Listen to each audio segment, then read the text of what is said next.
Hasil otopsi kedua Brigadir J segera diumumkan Polri usai Kapolri tetapkan Ferdy Sambo tersangka. Hasil otopsi ulang bakal menjadi bukti tambahan kebengisan Irjen Ferdy Sambo membunuh Brigadir J. Otopsi ulang merupakan titik balik ungkap kasus kematian Brigadir J. Kepala Divisi Humas Polri Irjen Dedi Prasetyo mengatakan hasil otopsi kedua yang dilakukan terhadap jenazah Brigadir Nofriansyah Joshua Huta Barat akan diumumkan dalam waktu dekat.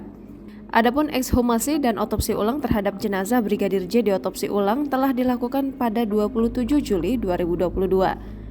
Dedi belum menyebutkan secara persis kapan pengumuman hasil otopsi tersebut akan dilaksanakan. Ekshumasi merupakan penggalian kembali jenazah yang dikuburkan. Biasanya dalam dunia forensik, kegiatan ekshumasi dilakukan untuk identifikasi jenazah hingga memastikan penyebab kematian yang sebelumnya diragukan.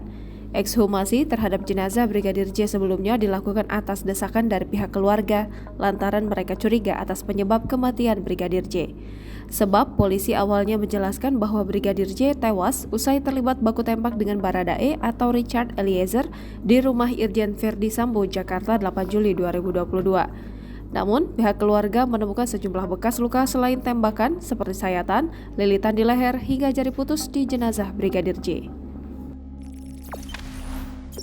Jangan lupa subscribe, share, komen, dan like ya!